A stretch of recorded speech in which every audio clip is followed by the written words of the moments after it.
चिड़िया की खुशियों का कोई ठिकाना नहीं था, क्योंकि खाने में उसे इमली जो मिली थी, जो गुड़िया कुकू को तो बहुत पसंद थी। मेरे बच्चे आज तो इमली देखकर खुश हो जाएंगे। अब जल्दी जल्दी से घर जाती हूँ, गुड़िया तो फूली नहीं समाएगी। ऐसे सोचकर रानो चिड़िया अपने पंख तेज चलाती और जल्दी जल्दी में एक बेरी के पेड़ से टकराकर घायल हो जाती। उसके पंख से खून निकल गया था। जल्दी का काम शैतान का, खामेखा खरोंच लगी। अब आराम से जाऊंगी, घर ही तो जाना है। मैं भी कितनी पागल हूँ। ऐसे सोचकर रानो चिड़िया धीरे धीरे उड़ रही थी। उसके पंख में तो गहरा जख्म हो गया था, मगर वो अपनी चोट से अनजान थी और जल्दी जल्दी फिर से उड़ती है। मम्मा, गुड़िया देखो, मम्मा इमली लाई है। इमली? इमली तो मुझे बहुत पसंद है, नमक लगा के खाऊंगी। दोनों बच्चे तो इमली देखकर बहुत खुश हो गए थे। वो अपनी मम्मा की चोट पर जरा भी ध्यान नहीं देते। रानो चिड़िया खुद से ही अपने पंख पर मलहम लगाती है। मम्मा, आपके पंख को चोट लगी है और हमें बताया भी नहीं। गुड़िया बेटी, आपको कितने दिनों बाद इमली मिली, आप जाएं, वरना सारी इमली वो कुकू खा जाएगा। नहीं मम्मा, आपको चोट लगी है और मैं इमली खाऊं, ऐसा तो हो ही नहीं सकता। फिर गुड़िया अपनी मम्मा के पंख पर दवा लगाती, मगर खून तो रुक ही नहीं रहा था। मम्मा, शायद आपको गहरी चोट लगी है, आप बुलबुल डॉक्टर के पास चले जाएं। अरे नहीं बेटी, जरा सी बेरी के कांटे लगे हैं, फिर गहरा जख्म कहाँ से हो गया। आप ये सूती कपड़ा बांध दें, सुबह तक अपने आप ठीक हो जाएगा और चिंता ना करें। फिर गुड़िया अपनी माँ के पंख पर वो कपड़ा बांध देती और सब घोंसले में सो जाते हैं। चिड़िया के पंख से तो खून बहना बंद ही नहीं हुआ था। वो पूरी रात जाग कर बिताती। गुड़िया शायद ठीक कह रही थी, मुझे बुलबुल के पास जाना होगा, ये खून तो रुक ही नहीं रहा। जैसे तैसे रानो चिड़िया वो रात बिताती और सुबह होते ही बुलबुल के पास चली जाती। देखे रानो, सारा खून तो बह गया, ये चोट कब लगी थी? बुलबुल दी, कल दोपहर को ये चोट लगी थी, जब मैं खाना लेकर आ रही थी तो बेरी के पेड़ से टकरा गई। रानो, उन कांटों ने अंदर तक जख्म कर दिए हैं, अगर तुम कल ही आ जाती तो शायद मैं खून को रोक पाती, लेकिन अब क्या, पंख का सारा खून तो बह गया। बुलबुल दी, अब क्या होगा, मैं ठीक तो हो जाऊंगी ना? देखें, आपका पंख अब खाली है, ये कुछ ही दिनों में सूख कर गिर जाएगा और आप शायद दोबारा कभी ना उड़ पाओ। रानो चिड़िया तो बहुत उदास हो जाती और दुखी मन से अपने घर आती है, क्योंकि अभी उसके दोनों बच्चे बहुत छोटे थे, वो तो उड़ना भी नहीं जानते। मैं अपने बच्चों का गुजारा कैसे करूंगी? अब कुछ ही दिनों में मेरा पंख टूट जाएगा, मैं फिर इनके लिए दाना कहाँ से लाऊंगी? मम्मा, आप क्या सोच रही हो, हमें बताओ। गुड़िया, कुछ नहीं, बस तुम्हारे लिए दाना लाने का सोच रही थी। लेकिन मम्मा, आज तो आपके पंख में चोट लगी है, तो फिर आज आप आराम करें, कल फिर से चले जाना। गुड़िया बेटी, ये पंख तो अब खुद ही कुछ दिनों का है, अगर ये दिन भी घर में बिता दिए तो थोड़ा दाना भी जमा नहीं कर पाऊंगी। ऐसे सोचकर अपनी बेटी को बिना जवाब दिए रानो घर से निकल जाती है। आगे आगे गौरी कालू उड़ रहे थे। मम्मा चिड़िया उन्हें आवाज लगाती, कालू गौरी रुक जाओ, मैं तुम्हारे पीछे हूँ। चिड़िया, लगता है कल तुमने दाना नहीं खाया, तुम तो हमेशा हमसे आगे रहती थी, फिर आज इतना पीछे कैसे?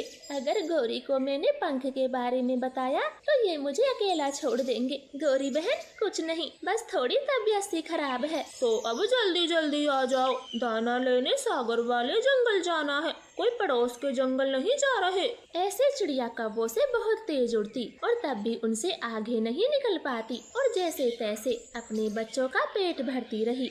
और अब मम्मा चिड़िया का पंख काला पड़ने लगा था। वो हर बार कालू गौरी से पीछे ही रहती। कालू, इस चिड़िया को क्या हुआ है? ये हमारे हाथ नहीं आती थी और अब देखो कैसे चींटी की तरह धीरे धीरे उड़ती है। चिड़िया, अब आ भी जाओ, तुम तो बहुत पीछे रहेगी। ऐसे कालू गौरी चिड़िया पर गुस्सा होते, मगर उन्हें क्या मालूम था, मम्मा चिड़िया अब बहुत कमजोर हो चुकी थी। वो आखिरी पल तक अपने बच्चों का पेट भरना चाहती और तभी चिड़िया का पंख टूट जाता है और वो धीरे धीरे नीचे गिर जाती है। कालू, चिड़िया को कुछ हो गया, जल्दी से चलो। वो पति पत्नी भागकर चिड़िया के पास आते। उसका पंख तो अलग पड़ा था गौरी सहारा देकर चिड़िया को खड़ा करती। चिड़िया, ये सब क्या है, हमें सच सच बताओ। गौरी बहन, 1 हफ्ते पहले मैं दाना ला रही थी, तब अचानक एक बेरी के पेड़ से टकरा गई और तभी मेरे पंख में ये गहरा जख्म हो गया और धीरे धीरे इसका सारा खून बह गया। चिड़िया, तो अपने दर्द के कारण तुम हमसे पीछे पीछे रहती और हमें क्या मालूम था, हम तुम्हें तेज उड़ने को कहते। हाँ रानो, हमें इतना भी निर्दयी कैसे समझ लिया जो अपनी तकलीफ न बता सकी। अब ध्यान से सुन लो, जब तक तुम्हारे बच्चे उड़ना सीखें घर से कहीं जाने की जरूरत नहीं और अब से मैं और कालू तुम्हारे लिए दाना लेकर आया करेंगे, तुम चिंता न करना। गौरी बहन, मुझे माफ कर दे, मैं तो सोच सोच कर मरी जा रही थी कि मेरे बच्चे जब तक उड़ना नहीं सीखते मैं कैसे उनका पेट भरूंगी, पर आपने मेरी सारी चिंता दूर कर दी। हाँ चिड़िया, अब तुम दाने की चिंता बिल्कुल ना करना, तुम यहीं बैठो, हम दाना लेने आगे जाते हैं और वापस आते समय तुम्हें भी ले चलेंगे। ऐसे बोलकर कालू गौरी दाना लेने चले जाते हैं। रानो चिड़िया तो बहुत खुश थी और शाम होने पर चिड़िया का दाना भी लेकर वापस आ गए थे। रानो, आप मेरी पीठ पर बैठ जाओ, बिना पंख के कैसे उड़ोगी? कालू भैया, मैं आपका ये एहसान कभी नहीं चुका पाऊंगी, आपने मेरी सारी चिंताएं दूर कर दी। अब चुपचाप घर चलो, बच्चों को भूख लगी होगी। क्या तुम हर समय यही बातें लेके बैठ जाती हो? कालू, अब चिड़िया को लेकर जल्दी जल्दी उड़ो, बच्चों को भूख लगी होगी। फिर वो तीनों खुशी खुशी घर आ जाते हैं। रानो चिड़िया तो बहुत खुश थी क्योंकि कौवों ने उसकी सारी परेशानी हल जो कर दी थी। प्लीज प्यारे दोस्तों, आपको हमारी ये कहानी कैसी लगी? अच्छी लगे तो लाइक और चैनल को सब्सक्राइब करना।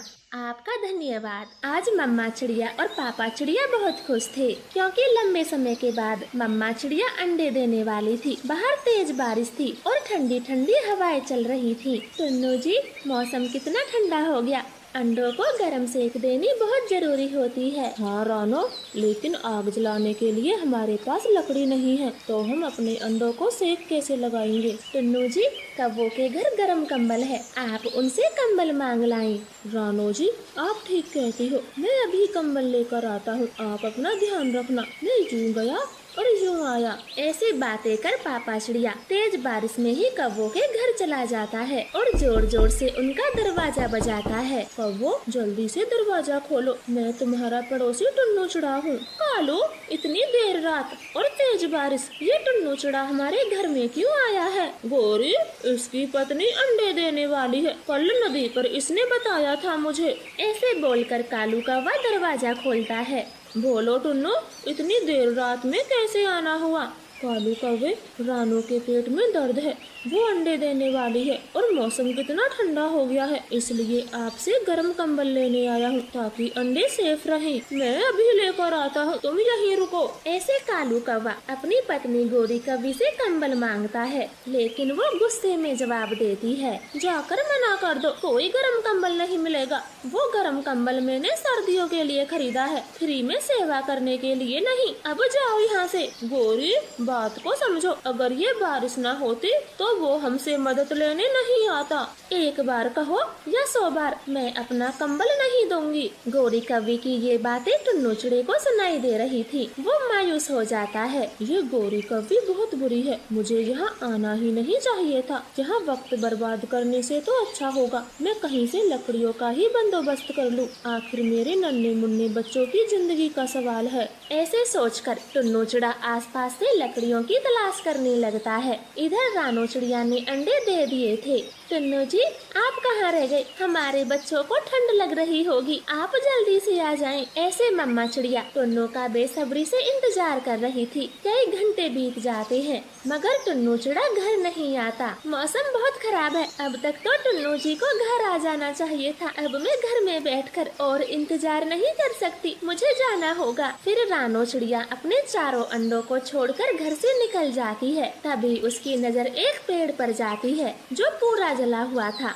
और वहीं टुन्नू चिड़ा भी मरा पड़ा था। अपने पति को मरा हुआ देख रानो को तो गहरा सदमा लगता है और उसके मुंह से तो आवाज भी नहीं निकल पाती। वो चुपचाप अपने पति के पास ही गिर जाती है और उसकी भी मौत हो जाती है। बहुत बुरा हुआ, कल रात इस पेड़ पर बिजली गिरी थी और तभी ये दोनों आग की चपेट में आ गए होंगे। बेचारे मर गए। नहीं तोते, बिजली से तो बस टुन्नू मरा है, रानो चिड़िया तो सदमे में आकर मरी है। देखे, बेचारी को खरोच भी नहीं आई। लेकिन दोस्तों, मेरी तो ये बात समझ ही नहीं आती, देर रात होने पर ये दोनों यहाँ क्यों आए थे? सब ऐसे बातें कर रहे थे, वहाँ सब आकर रुक रहे थे। भीड़ हो गई थी। कौवे पति पत्नी भी वहाँ मौजूद थे। कालू कौवा खुद को नहीं रोक पाता और सबको बताने लगता है, पड़ोसियों, इन दोनों की मौत की जिम्मेदार ये गोरी है। कल रात रानो चिड़िया ने अंडे दिए थे। टुन्नू हमारे घर गरम कंबल मांगने आया।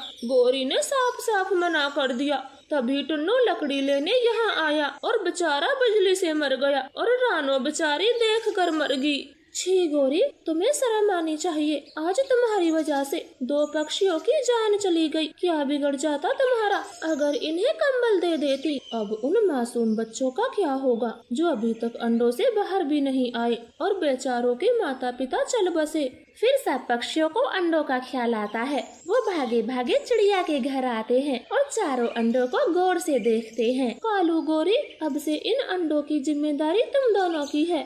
ना बाबा ना, मैं 4 अंडों को नहीं संभाल सकती। गोरी, तुम्हें अपनी गलती का पश्चाताप करने का मौका मिल रहा है, इसलिए चुपचाप चिड़िया के अंडों की देखभाल करो, वरना हम सब पक्षी मिलकर तुम्हें इस जंगल से निकाल देंगे और ये बात सब पक्षियों को बताएंगे तुमने कितना बुरा किया। देखो दोस्तों, मैं अंडों को रखने को तैयार हूँ। आज से ये मेरे साथ ही रहेंगे, आप सब चिंता ना करें। फिर वो दोनों चिड़िया के अंडों को अपने घर ले जाते हैं। गोरी कौवी तो बहुत गुस्से में थी। वो कौवे से कहती है, कालू, अब ध्यान से सुनो, हम इन अंडों को फोड़ देंगे और सबको झूठ बोलेंगे ये अंडे अपने आप फूट गए। मैं ऐसा कुछ नहीं करूँगा, मैं ऐसा कुछ नहीं करूँगा। और याद रखना, अगर तुमने इन अंडों के साथ कुछ भी गलत किया तो मुझसे बुरा कोई नहीं होगा, ये बात अच्छे से ध्यान रखना। इस तरह से कालू कौवा भी बहुत गुस्से में आ जाता है और उस दिन के बाद चिड़िया के अंडों को जान से भी ज्यादा प्यार करता है। वो पूरा दिन उनके पास ही रहता। वो तो पूरा दिन उनके पास ही रहता और ऐसे ही समय बीतता गया। अब अंडों से नन्हे नन्हे बच्चे बाहर निकल आए थे। देखो गोरी, कितने खूबसूरत बच्चे हैं। अगर टुन्नू और रानो इन्हें देखते तो खुशी से नाच उठते। बहुत सुंदर बच्चे हैं। अब इन चारों के लिए ढेर सारा भोजन लेकर आओ। अंडों का ध्यान तो बहुत अच्छे से रख लिया। गोरी ने इतना बोला ही था, तभी कबूतर मिट्ठू चील तरह तरह के फल लेकर आते हैं। बहुत खूब कालू कौवे, आपने चिड़िया के अंडों का खूब ध्यान रखा, इसलिए हम सब ये फल लेकर आए हैं। आप इन्हें बच्चों को खिला देना और भोजन की कभी चिंता मत करना। हम सब मिलकर बच्चों के लिए दाना पानी देते रहेंगे। कालू कौवा खुश हो जाता है। भोजन देकर सभी पक्षी वहाँ से चले जाते हैं। कुछ दिन तो बच्चे चुप रहते, लेकिन एक दिन चिड़िया का बेटा सवाल करता है, पापा, हम सब तो आपके बच्चे हैं, फिर ये बाहर वाले पक्षी हमारे लिए भोजन क्यों लेकर आते हैं? आप सच सच बताएं, हम कौन हैं और हमारे माता पिता कहाँ हैं? बच्चों, तुम्हारे माता पिता उसी दिन मर गए थे जिस दिन तुम चारों पैदा हुए थे और तुम्हें हमारी छाती पे छोड़ के चले गए। हमारा तो जीना दुर्भर हो गया। गोरी, बच्चों से अच्छे से बातें करो, वरना बाकी सबकी तरह ये बच्चे भी तुमसे नफरत करने लगेंगे अगर मैंने इनको भी सच बता दिया तो। गोरी चुप हो जाती है। चिड़िया का सबसे छोटा बेटा बोलता है, जो गोरी कौवी को बहुत प्यार करता था, पापा, हमारी मम्मा को कुछ ना बोले, वरना हम चारों आपसे नाराज हो जाएंगे। मेरी अच्छी मम्मा, मुझे गोरी मम्मा बहुत अच्छी लगती है, आप मेरी मम्मा से झगड़ा ना करें। देख लो गोरी, ध्यान से देख लो, बच्चे तुम्हें अपनी माँ समझते हैं। अब ये बच्चे हमारे हैं, इसलिए गुस्सा करना छोड़ दो। उस दिन के बाद गोरी कौवे की आंखें खुल जाती हैं और वो चारों बच्चों पर गुस्सा करना छोड़ देती और धीरे धीरे गोरी को भी बच्चों से प्यार होने लगा था। वो सबका ध्यान रखने लगी थी और सभी के लिए भोजन भी लाने लगी थी। आपका धन्यवाद। ये कहानी उन दिनों की है जब पक्षी सुबह के निकले शाम को घर लौटते और तब भी दाना किसी को भरपेट नहीं मिलता। रानो बहन, मुझे तो कुछ नहीं मिला, आपको क्या मिला है? कालू भैया, मुझे बस ये सूखा अमरूद मिला है, मैंने पूरा जंगल छान मारा। साथियों, ऐसे तो हमारे बच्चे भूखे मर जाएंगे, खाने का कोई न कोई बंदोबस्त तो करना होगा। लेकिन क्या कबूतर भाई, इस सूखे के मौसम में पानी तो कहीं बरस नहीं रहा, फिर हम नन्हे पक्षी क्या कर सकते हैं? मैं एक बूढ़े चील को जानता हूँ जिसकी उम्र खेती बाड़ी में बीत गई। चलो, उनके पास कोई न कोई उपाय जरूर मिलेगा। ऐसे बातें कर वो सभी बूढ़े चील के जंगल की तरफ निकल जाते हैं और शाम होने से पहले बूढ़े चील काका के जंगल पहुँच जाते हैं। बोले पक्षियों, आप सबका एक साथ यहाँ आना कैसे हुआ? चील काका जी, हम भोजन के लिए बहुत परेशान हैं। दिन भर धूप में उड़ने पर भी कुछ नहीं मिल पाता और हमारे जंगल में भी बारिश नहीं हो रही। हाँ काका, कालू एकदम ठीक कहता है, हम बहुत परेशान हैं। इस सूखे मौसम में अपने नन्हे बच्चों का पेट कैसे भरें? तो आप सब खेती करना चाहते हो, बहुत अच्छा विचार किया है। हाँ काका, जो फसल कम से कम पानी में उगाई जाए, आप कोई ऐसी फसल बताएं। ठीक है, तो आप सब मक्के की फसल कर ले, उसमें 1-2 पानी की ही जरूरत होती है। हाँ काका जी, क्यों नहीं, हम मक्के की ही फसल करेंगे। लेकिन कैसे, हमारे पास तो कुछ भी नहीं है, फिर हम मक्के की फसल कैसे बोएंगे? चिड़िया, तुम चिंता मत करो, मेरे पास मक्के के पुराने बीज रखे हैं, अब वो मेरे किसी काम के नहीं, तो वो सारे बीज तुम्हें दे देता हूँ। ऐसे बूढ़ा चील वो मकई के बीज कौवे को दे देता है। वो सब खुशी खुशी अपने जंगल लौट आते हैं। दोस्तों, ये जगह मकई बोने के लिए बिल्कुल ठीक है, यहाँ से नदी भी पास में है और हम सभी के घर भी। ठीक है, तो सब अपने अपने घरों से फावड़ा ले आए। पहले इस जगह की खुदाई करनी होगी, तभी हमारी फसल अच्छे से पक पाएगी। ऐसे बातें कर सब अपने अपने घर चले जाते हैं और जल्दी से फावड़ा लेकर उसी जगह पर लौट आते हैं। लेकिन कालू गोरी तो अभी तक नहीं आए थे। ये कालू गोरी कहाँ रुक गए? अब तक तो उन्हें आ जाना चाहिए था। शायद उन्हें फावड़ा नहीं मिला होगा, वो आ जाएंगे। चलो, तब तक हम काम करते हैं। फिर वो सब पक्षी दिन भर जमीन की खुदाई करते हैं और उसे खेत के रूप में तैयार कर देते हैं। चिड़िया, खुदाई का काम भी पूरा हो गया, लेकिन ये कालू गोरी कहाँ रह गए? चलो दोस्तों, हम उनके घर चलते हैं, बीज भी तो उन्हीं के पास हैं। फिर वो सब पक्षी कालू गोरी के घर चले जाते हैं। कालू गोरी तो अपने पेड़ के नीचे ही खुदाई कर रहे थे। कालू, तुम यहाँ क्यों खुदाई कर रहे हो? बीज तो हमें वहाँ बोने हैं। ये बीज मेरे हैं, इन्हें हम अकेले ही बोएंगे, ना कि किसी के साथ मिलकर। लेकिन ये बीज तो काका ने हम सबके लिए दिए थे। चिड़िया, उस बूढ़े चील को हम जानते थे, बीज भी हमारे ही हाथ में दिए थे, तो ये फसल अब हमारी होगी। चलो गोरी, जल्दी जल्दी खुदाई करो, काम बहुत ज्यादा है और तुम सब भी लौट जाओ। गोरी बहन, कृपया हमें थोड़े बीज ही दे दे, हम उसी से अपना गुजारा कर लेंगे। हमारी मेहनत तो देखें, हमने सारा खेत खोद दिया। छोटी चिड़िया, कान खोल कर सुन लो, मैं तुम्हें एक भी बीज नहीं देने वाली, अब भाग जाओ यहाँ से। ऐसे वो सब पक्षी उदास होकर अपने खेत में लौट आते हैं और खाली खेत को निहारते हैं। इधर कालू गोरी ने तो अपने सारे बीज बो भी दिए थे। कबूतर भैया, ऐसे उदास होने से कुछ नहीं मिलेगा, चलो हम दोबारा से उन्हीं काका के पास चलते हैं और उनसे थोड़े और बीज मांगते हैं। फिर वो सब पक्षी चील काका के जंगल जाते हैं और उन्हें कालू गोरी की सारी बात बताते हैं। बेटा, अब तो मेरे पास ये धान बचे हैं और इनको भरपूर मात्रा में पानी चाहिए। भूख की खातिर सब करेंगे, आप हमें ये धान के ही बीज दे दें।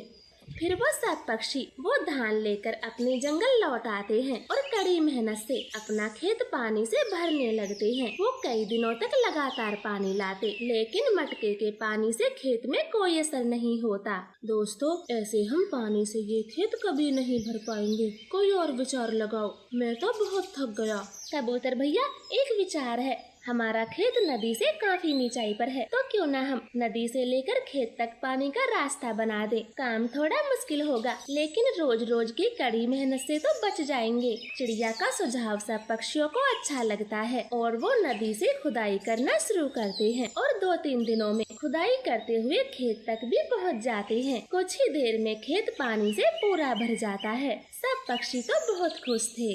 वाह रानू बहन, आपका आइडिया तो बहुत अच्छा है। अब हम आसानी से धान की खेती कर पाएंगे और पानी की कोई चिंता नहीं। कालू उठो उठो, शायद तुम भूल रहे हो, खेत में पानी भी लगाना है। बीज बोने से कुछ नहीं होगा। गौरी, पानी देने का काम हम अकेले कैसे कर पाएंगे? कालू, अब पानी तो देना पड़ेगा, भुट्टे भी तो बेचने हैं। अब चलो नदी पे। ऐसे कालू गौरी अपने मटके लेकर नदी से पानी लाते हैं। कड़कती तेज धूप में कालू गौरी तो 1-2 बार में ही हार जाते हैं और ऐसे अपने खेत को थोड़ा पानी भी नहीं दे पाते। और ऐसे ही समय बीतता गया। धान की फसल भरपूर पानी मिलने से बहुत अच्छी हुई थी, तो वहीं कौवों की फसल का तो एक दाना तक नहीं उगा था। दोस्तों, अब मिलकर सब फसल काटते हैं और बराबर बराबर बांट लेंगे। कालू, हमारा एक भी भुट्टा नहीं उगा और उन मरे चिड़िया कबूतर का तो खेत धान की फसल से भरा पड़ा है। गौरी, चलो जल्दी, हम भी थोड़े बहुत धान उन्हीं से मांग लेते हैं। ऐसे बुरे कौवे भागते हुए धान के खेत पर पहुंच जाते हैं, लेकिन सब पक्षियों ने धान की फसल काट ली थी और आपस में बांट भी ली थी। दोस्तों, हमारा एक भी भुट्टा नहीं हुआ, शायद वो बीज ही खराब थे। अच्छा हुआ जो हमने तुम्हें नहीं दिए। अब हमें भी थोड़े धान दे दो। गौरी, भागो यहाँ से, हम तुम्हें एक चावल नहीं देंगे। तुमने मांगने पर भी हमें भुट्टे के बीज नहीं दिए थे, बड़ा लालच आया था। अब जाओ यहाँ से। चिड़िया बहन, आप ही हमें थोड़े चावल दे दें, वरना हम भूखे मर जाएंगे। अब मैं क्यों दे दूं? आप अपने भुट्टे क्यों नहीं खाते? शायद तुमने मेहनत नहीं की होगी, तभी तो तुम्हारा एक भुट्टा नहीं हुआ। बुरे कौवों, मैं भी तुम्हें एक चावल नहीं दूंगी। ऐसे चिड़िया भी कौवों को चावल नहीं देती और सब अपना हिस्सा लेकर घर चले जाते हैं। बुरे कौवे तो सबको देखते ही रह जाते।